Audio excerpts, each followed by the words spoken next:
This channel does not promote any violent, harmful, or illegal activities. All content provided by this channel is meant for an educational purpose only. আজকের আরও একটা বড় খবর, অন্নপূর্ণা যোজনায় 12,000 কোটি টাকা বরাদ্দ বাড়ালো রাজ্য সরকার। আগে ছিল 36,000 কোটি টাকা, তা বেড়ে হলো 48,000 কোটি টাকা। ধনধান্য অডিটোরিয়াম থেকে ঘোষণা মুখ্যমন্ত্রীর, অত্যন্ত বড় খবর।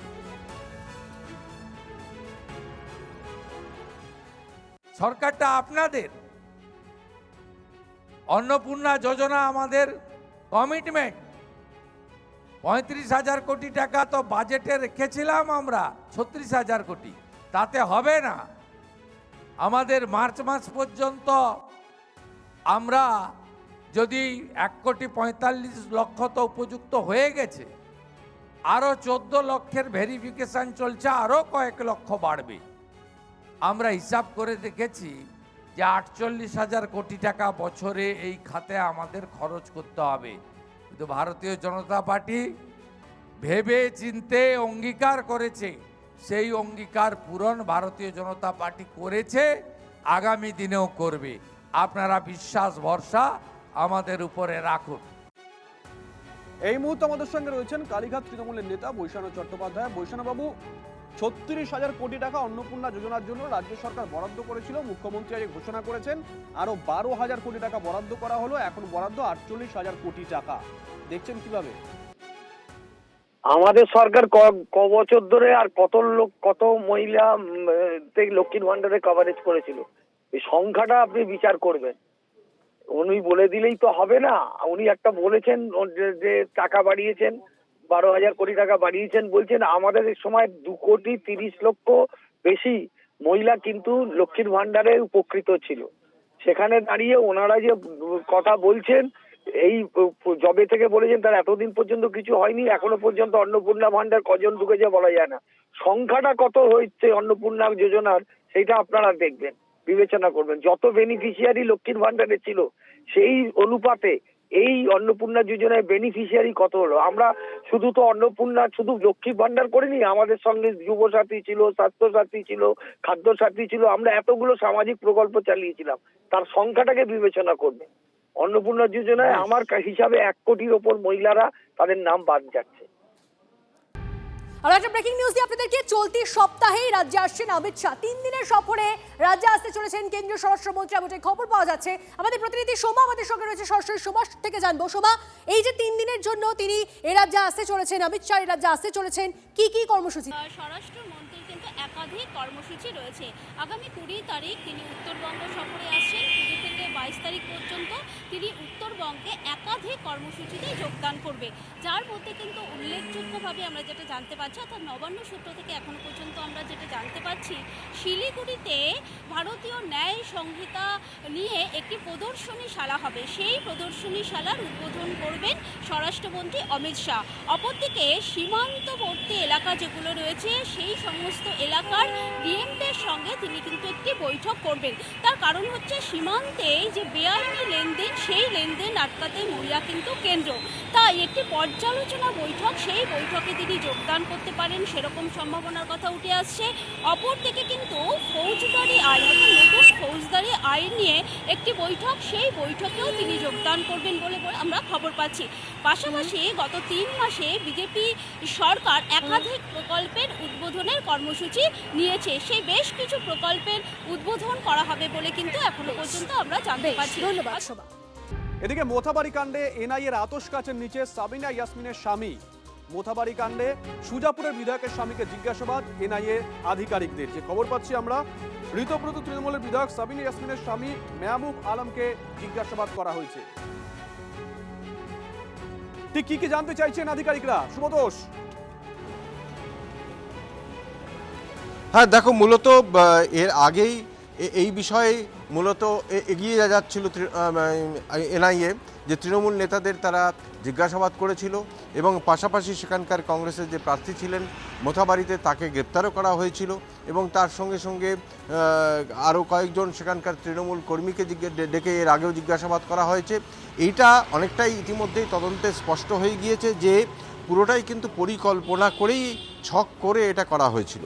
কারণ বিচারকদের ওপর হামলা, শুধু হামলাটাই নয়, একসাথে মানে তুমি যদি দেখো যে একই সময়ে কিন্তু পরপর জাতীয় সড়ক অবরোধ করে হিংসাত্মক আন্দোলনটা করা হয়েছিল এবং সেটা দেখা যাচ্ছে কালিয়াচক, সুজাপুর, ইংরেজবাজার, মোথাবাড়ি এই বিভিন্ন জায়গা, বিভিন্ন অঞ্চলে এক একটা পকেটে কিন্তু সেই অনুযায়ী তারা বিক্ষোভ দেখাতে শুরু করে এবং একসাথে এবং সকলের সাথে যে প্রত্যেকের যে টিমগুলো, আলাদা আলাদা দলগুলো তারা বিক্ষোভ দেখাচ্ছিল এবং সেই দলগুলোর সাথে কিন্তু এক বা একাধিক জন ফোনে যোগাযোগ করে। তো ফলে এই পুরো এই একটা নেটওয়ার্ক কাজ করেছিল এবং সেটাই কিন্তু এখন মূলত এনআইএ তদন্ত করছে এবং নজর রাখো। আর কত স্ক্যানারে রাখবে বাবা, এবারে খাঁচায় বড় অনেক দিন স্ক্যানার হয়েছে। আপনাকে এনআইএ তলব করেছিল, কি হয়েছিল? না, এনআইএ রাত্রি 12 তারিখ আমি সন্ধ্যাবেলা নোটিশ পেলাম যে এরকম আমাকে ডাকা হয়েছে। তো আমি 14 তারিখে সকাল 11টার সময় ডাকা হয়েছে। আমি গেলাম, আমাকে যা যা জিজ্ঞেস করেছে আমি ফুল কোঅপারেট করেছি এবং সত্যি কথা বলতে সেদিন তো আমি স্পটে ছিলাম না এবং কালিয়াচকে ছিলাম না, সেদিন সারাদিন আমি মালদাতে ছিলাম কালেক্টরেটে। আমি গিয়ে দেখলাম ওখানে আরো 3-4 জন ছিল যাদেরকে ডেকেছিল। প্রাক্তন পঞ্চায়েত সমিতির সভাপতি আতিউর রহমান ছিল এবং আরেকজন ভদ্রলোককে দেখলাম, উনি সম্ভবত বিএলও ছিলেন সুজাপুরের। আমাকে মোথাবাড়ির কেসে ডাকা হয়নি, কালিয়াচক ট্রাফিক জ্যাম হয়েছিল ওই কেসে আমাকে ডাকা হয়েছিল। মানে কালিয়াচক জাতীয় সড়ক অবরোধ করা? হ্যাঁ, ওই কেসে আমাকে ডেকেছিল।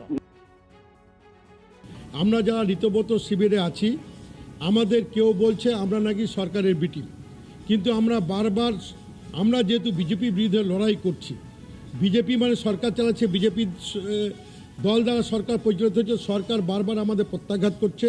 আমি দায়িত্ব নিয়ে বলছি, সাবিনা ইয়াসমিন বা তার স্বামী তার সঙ্গে যুক্ত নয়।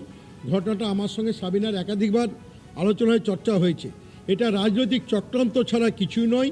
তার কারণ এখানে সাবিনা ইয়াসমিন যেহেতু তৃণমূল কংগ্রেস করে, আমাদের সঙ্গে যুক্ত আছে।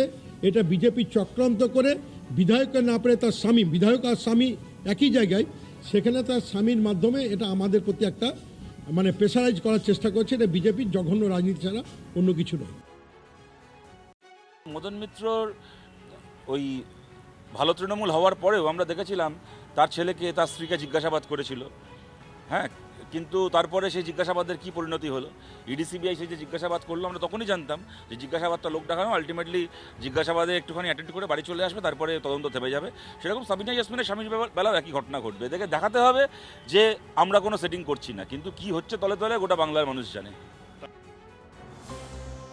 জুব্বারের সঙ্গে পঞ্চায়েত প্রধান দেখা করলেন আর ঠিক তারপরে তিনি জোড়া খুন। আপনাদের জানাচ্ছি নদিয়ার নাকাশিপাড়ার ঘটনা। নদিয়ার নাকাশিপাড়ায় স্বপুত্র কংগ্রেস নেতা খুনে চাঞ্চল্যকর তথ্য। আমাদের প্রতিনিধি আমাদের সঙ্গে রয়েছে মহাদেব। মহাদেবের সঙ্গে সরাসরি কথা বলবো। মহাদেব, যে চাঞ্চল্যকর তথ্য পাওয়া যাচ্ছে, ঠিক কি জানা যাচ্ছে এখন অব্দি? দেখো, এখনো পর্যন্ত যে পুলিশের কাছে, তদন্তকারীদের কাছ থেকে যে তথ্য উঠে আসছে, যে ওই ঘটনার পর একাধিক জায়গায় সিসিটিভি তারা সংগ্রহ করেছেন এবং সেই সিসিটিভি থেকে দেখা যাচ্ছে যে জেলের মধ্যে কিন্তু দেখা করেছিলেন ঠিক ঘটনা ঘটার আগের দিনকে তার স্বামীর সাথে অর্থাৎ জুব্বারের সাথে দেখা করেছিলেন হরনগর গ্রাম পঞ্চায়েতের প্রধান অর্থাৎ ফতেমা বিবি। এবং ফতেমা বিবি দেখা করার পরের দিনকেই কিন্তু এই বাবাকে ছেলেকে নৃশংসভাবে খুন করা হয় বলে অভিযোগ। এবং তারপরে পুলিশ এই সিসিটিভি খতিয়ে দেখে কিন্তু একের পর এক গ্রেপ্তার করে চলেছে। প্রথম 3 জনকে গ্রেপ্তার করা হয়, তারপর গ্রেপ্তার করা হয় 2 জনকে, যাদেরকে আজকে কৃষ্ণনগর আদালতে তোলা হয় এবং আজ পুনরায় আরও 2 জনকে গ্রেপ্তার করেছে। তাদের কাছ থেকে 2টি আগ্নেয় অস্ত্র উদ্ধার হয়েছে পুলিশের। এবং পাশাপাশি গতকালকে ফরেন্সিক দলের প্রতিনিধিরা তারা গিয়েছিলেন, ঘটনাস্থলে গিয়েছিলেন এবং যে গাড়িটিতে করে তারা বাড়ি ফিরছিলেন, যেখানে গুলি করা হয়েছিল, তার সেই গাড়ি থেকে বিভিন্ন নমুনা তারা সংগ্রহ করেছিলেন।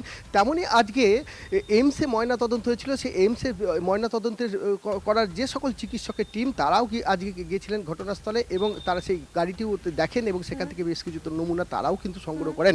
এবং এই ঘটনার পর বলা যেতে পারে যে এখনো পর্যন্ত তদন্তকারীদের হাতে যে সিসিটিভির ফুটেজ রয়েছে, অর্থাৎ রেলের সিসিটিভি ফুটেজ, গোটা বিষয়টার দিকে অনেক ধন্যবাদ মহাদেব তোমায়। আর ঠিক গত রবিবার মুখ্যমন্ত্রী শুভেন্দু অধিকারী এই প্রসঙ্গে কি জানিয়েছিলেন শুনুন। তৃণমূলের লোকেরা মেরেছে, আমরা তো সবাইকে আইনের শাসন দিচ্ছি, তামান্নার ক্ষেত্রেও দিয়েছি। ওখানে জব্বার শেখ জেলে আছে, জেল থেকে মারিয়েছে প্রাথমিকভাবে। এসপি আমাকে যা জানিয়েছে, অ্যারেস্ট হয়েছে ওখানে। জব্বর শেখের স্ত্রী অ্যারেস্ট হয়েছে, যিনি তৃণমূলের প্রধান। খুনের রাজনীতি তৃণমূল কংগ্রেসের ছাড়া ওই লম্পট যারা এখনো ওই যে আমার কাছে দুবার হেরেছে তার সঙ্গে যে লোকগুলি আছে, ওই লম্পটরা ছাড়া কেউ এই ধরনের নোংরা রাজনীতি করতে পারে। নাকাশিপাড়ায় সপুত্র কংগ্রেস নেতা খুনে গ্রেপ্তার আরো 2 ধৃতদের থেকে উদ্ধার 2টি আগ্নেয়াস্ত্র। কংগ্রেস নেতা ও তার ছেলেকে খুনের অভিযোগে এই নিয়ে মোট গ্রেপ্তার 7। খুনের ঘটনায় ধৃতদের কি ভূমিকা, তদন্তে নাকাশিপাড়া থানার পুলিশ। হালি শহরে পুলিশ লকআপে তৃণমূল কর্মীর মৃত্যু, তদন্তে সিআইডি। লকআপে অচৈতন্য অবস্থায় উদ্ধার হন বীরজু কেওট। পরে কল্যাণী হাসপাতালে নিয়ে গেলে মৃত বলে ঘোষণা করা হয়। তোলাবাজি, মারধর সহ নানা অভিযোগে গ্রেপ্তার হন ওই তৃণমূল কর্মী। এবার তার মৃত্যু তদন্তে সিআইডি তদন্তের নির্দেশ দেওয়া হলো। খুশি আমি অবশ্যই, বললাম তো। এখন তো আমি এটা বলতে পারবো না যে আমি 100% খুশি। যেদিন আমি এই পুরো ঘটনার বিচার পাবো সেদিন আমি জোর গলায় বলতে পারবো যে আমি 100% খুশি। এখন তদন্তভার যেহেতু সিআইডির হাতে গেছে এবং ভরসা আছে, এবং আমাকে সিএমও বলেছেন যে যারা এই দোষ করেছে তাদের শাস্তি হবে। আমি সেই কথার উপর ভিত্তি করে এবং সিআইডি যেহেতু এখন এই কেসটা দেখছে তার উপর ভরসা করে আমি খুশি। কিন্তু পুরো খুশি হব যেদিন যারা আমার হাজব্যান্ডকে মেরেছে তাদের পুরো শাস্তি হবে, সেই দিন আমি 100 কেন তারও বেশি খুশি হব। কেউ তো দাবি করেনি, কিন্তু তারপরেও মুখ্যমন্ত্রী নিজে সিআইডিকে তদন্তভার দিয়েছে যে এই ঘটনায় যারা দোষী, যদি কেউ দোষী হয়ে থাকে, যেমন মুখ্যমন্ত্রী একটা কথা বলেছেন যে গাফিলতি ছিল, কারণ পুলিশ কাস্টাডিতে মারা গেছে। এবার কীভাবে মারা গেছে, কেন মারা গেছে, সেগুলো পোস্টমর্টেম রিপোর্ট আসবে, তদন্ত হবে। কিন্তু কোথাও কোনো অবস্থায় এই সরকার, শুভেন্দু অধিকারী আমাদের মুখ্যমন্ত্রী মাননীয়, উনি চান যে সমস্ত ঘটনার প্রকৃত তদন্ত হোক এবং কি ঘটনা সেটা সামনে আসুক। এদিকে জমি বিবাদকে কেন্দ্র করে রণক্ষেত্র উত্তর দিনাজপুরে গোয়ালপুকুর, যে ছবি এসেছে আমাদের কাছে, জমি নিয়ে দুই পরিবারের মারপিট, লাঠালাঠি, দুপক্ষের সংঘর্ষে আহত বেশ কয়েকজন। ঘটনার তদন্ত শুরু করেছে গোয়ালপুকুর থানার পুলিশ। তবে আপনারা দেখছেন সেই মুহূর্তের ছবি।